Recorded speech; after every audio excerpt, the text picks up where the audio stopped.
Hello friend, સ્વાગત છે તમારું સ્ટડી વિથ વિષ્ણુ સર ચેનલમાં।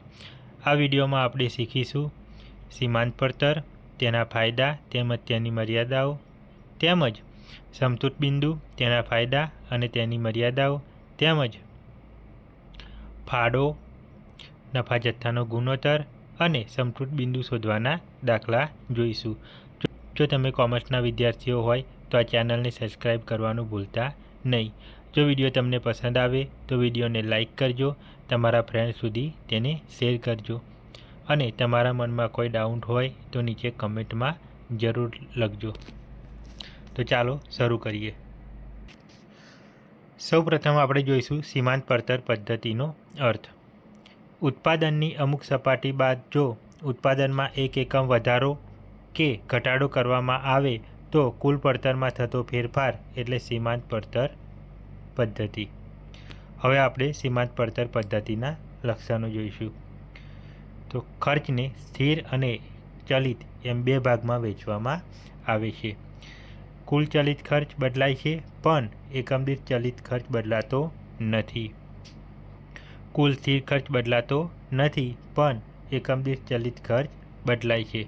સમતૂર બિંદુની ગણતરી સરળ બને છે અને ટૂંકા ગાળાના નિર્ણયો માટે ઉપયોગી છે। આ હતા સીમાંત પડતર પદ્ધતિના લક્ષણો। હવે આપણે સીમાંત પડતર પદ્ધતિના ફાયદા અને મર્યાદાઓ જોઈશું। સૌપ્રથમ જોઈએ આપણે સીમાંત પડતર પદ્ધતિના ફાયદા। તો પહેલો એનો ફાયદો છે ગણતરી સરળ છે। આ પદ્ધતિની ગણતરી એકદમ સરળ અને સમજી શકાય તેવી છે। માત્ર ચલિત ખર્ચને જ ઉત્પાદન પડતરનો ભાગ ગણીને પડતર શોધવામાં આવતી હોવાથી પડતર સરળતાથી નક્કી કરી શકાય છે। બીજું છે નફાનું આયોજન કરી શકાય છે। ઉત્પાદન જથ્થા અને ઉત્પાદન ક્રમનું આયોજન કરવાથી મહત્તમ નફાનું પણ આયોજન થઈ શકે છે। સ્થિર ખર્ચમાં ફેરફાર થતો નથી અને ચલિત ખર્ચને આધારે મહત્તમ નફો વધારી શકાય છે। ત્રીજું છે પડતર ઉપર અંકુશ રાખી શકાય છે। સ્થિર ખર્ચ ઉત્પાદન સાથે સ્થિર રહે છે જ્યારે ચલિત ખર્ચને યોગ્ય રીતે નિયંત્રિત કરી શકાય છે, તેથી પડતર ઉપર અંકુશ રાખી શકાય છે। નિર્ણય ઘડતર માટે ઉપયોગી।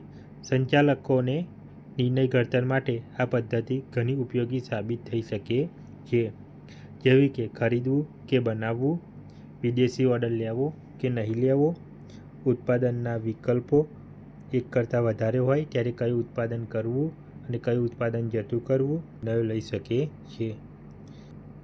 ચોથું છે તેજીના સમયમાં ઉપયોગી। તેજીના સમયમાં વધુ ઉત્પાદન અને વેચાણ શક્ય બને છે અને વસ્તુની માંગ પણ વધુ હોય છે। આવા સંજોગોમાં શક્ય એટલું વધુ ઉત્પાદન કરી વધુમાં વધુ નફો મેળવવામાં આવે છે।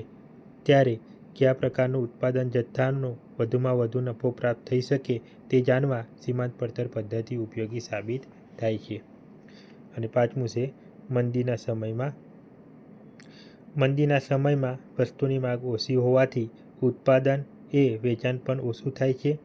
આવા સંજોગોમાં ઓછામાં ઓછું ઉત્પાદન અને વેચાણ કરીને નુકસાન ન થાય તેવું આયોજન કરવામાં આવે છે। સીમાંત પડતર પદ્ધતિ દ્વારા આ સમયે ઉત્પાદન આયોજન કરીને ધંધાને ટકાવી રાખવામાં સહાયરૂપ થાય છે। હવે આપણે જોઈશું સીમાંત પડતર પદ્ધતિની મર્યાદાઓ। તો પહેલું છે સમય પરિબળ અસર કરે છે।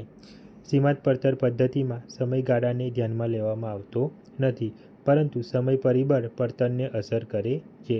ટૂંકા ગાળા માટે સીમાંત પડતર પદ્ધતિ ઉપયોગી બની શકે, પરંતુ લાંબા ગાળા માટે તેનો ઉપયોગ કરવો હિતાવહ નથી। બીજું છે સ્થિર ખર્ચની અવગણના કરવામાં આવે છે। સ્થિર ખર્ચ પણ પડતરનો એક ભાગ ગણાય છે।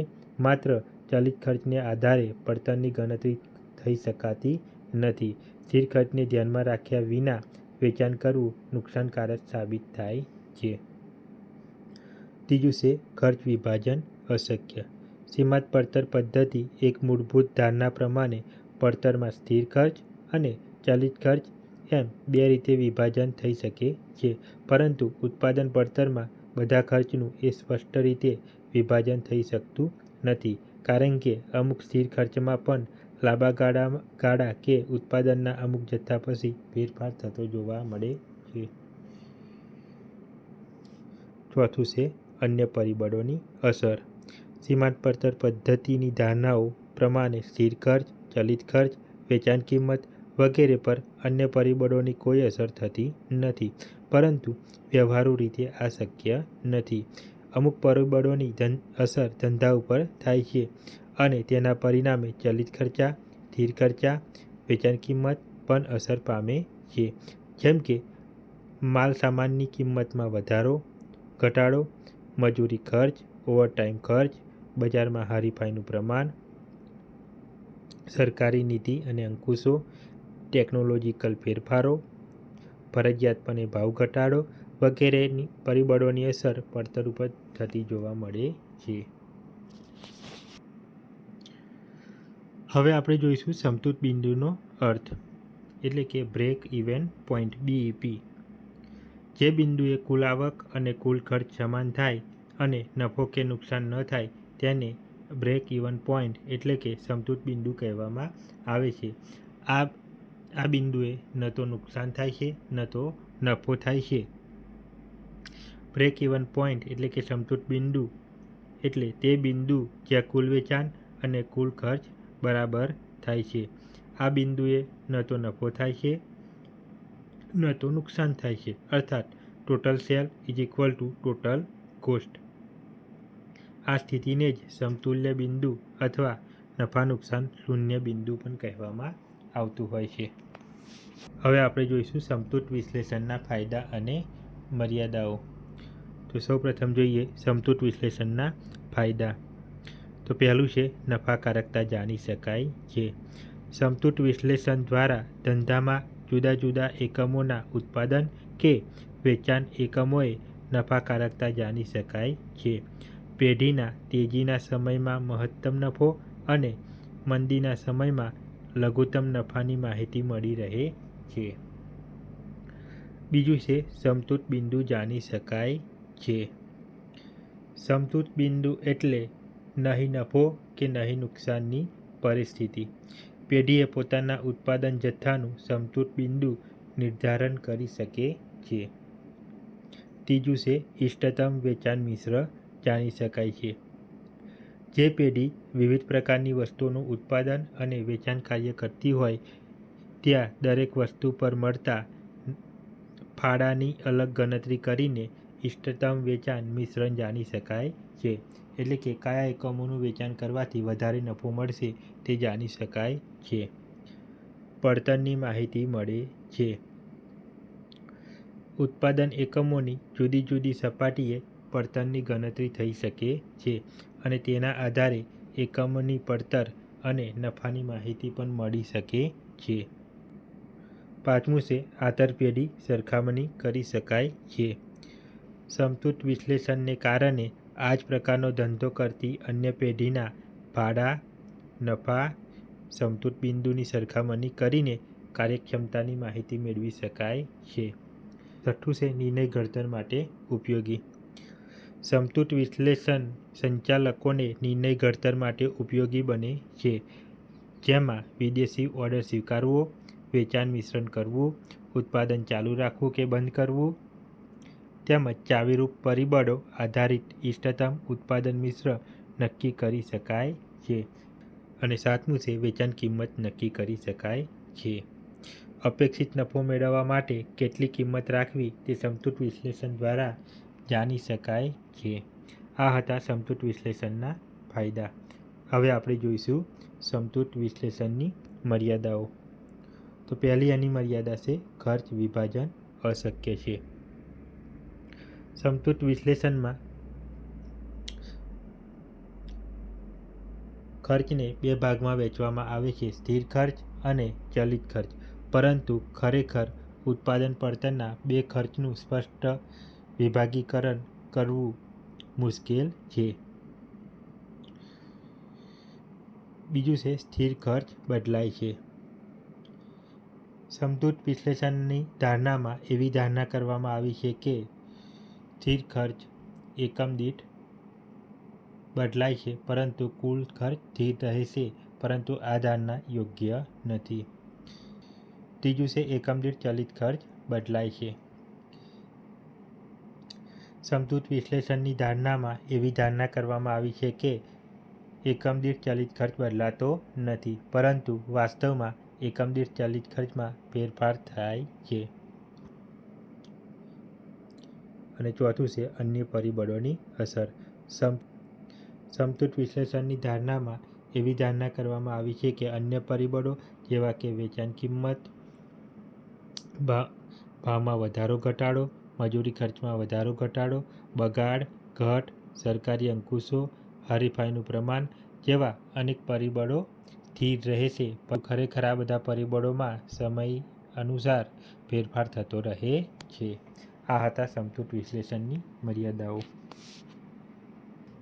હવે આપણે કેટલાક મહત્વના સૂત્રો જોઈશું, જેમ કે ફાળો, નફા જથ્થાનો ગુણોત્તર અને સમતૂર બિંદુના સૂત્રો જોઈશું. પહેલું જોઈશું ફાળો બરાબર વેચાણ કિંમત માઇનસ ચલિત ખર્ચ, એટલે કે contribution is equal to selling price minus variable cost. બીજું છે નફા જથ્થાનો ગુણોત્તર, જેને આપણે PVR તરીકે પણ ઓળખીએ છીએ.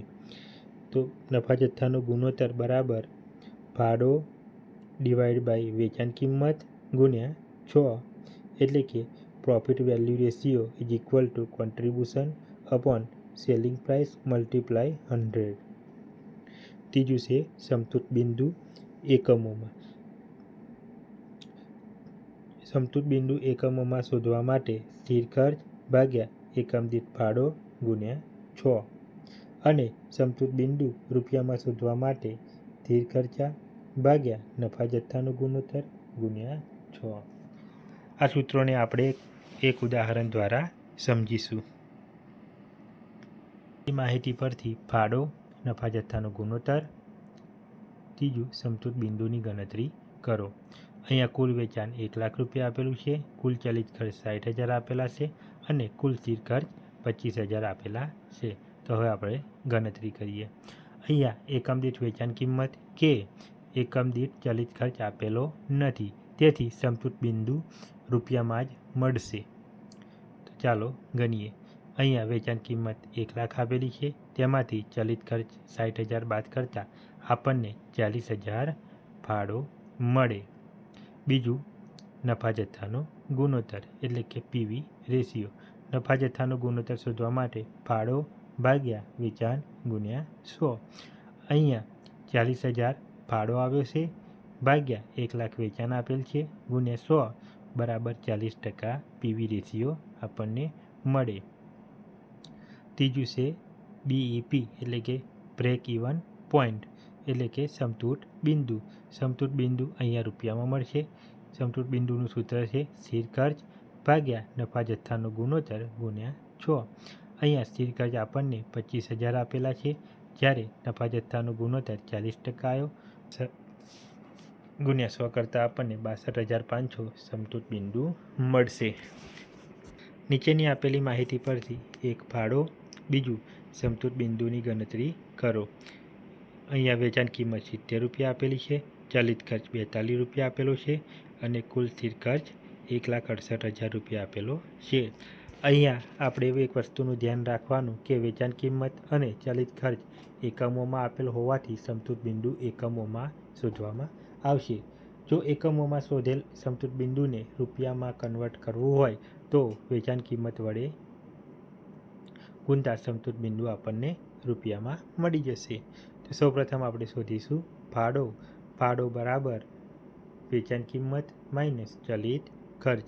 અહીંયા વેચાણ કિંમત 70 એકમો આપેલી છે, જ્યારે ચલિત ખર્ચ 42 એકમો આપેલી છે, તેથી ફાળો આપણને 28 મળશે. તેમજ સમતૂર બિંદુ બરાબર સ્થિર ખર્ચ. અહીંયા એકમો આપેલા છે, તેથી નીચે ફાળો આવશે ગુણ્યા 6. અહીંયા 1,68,000 સ્થિર ખર્ચ આપેલા છે, જ્યારે ફાળો 28 રૂપિયા મળે છે.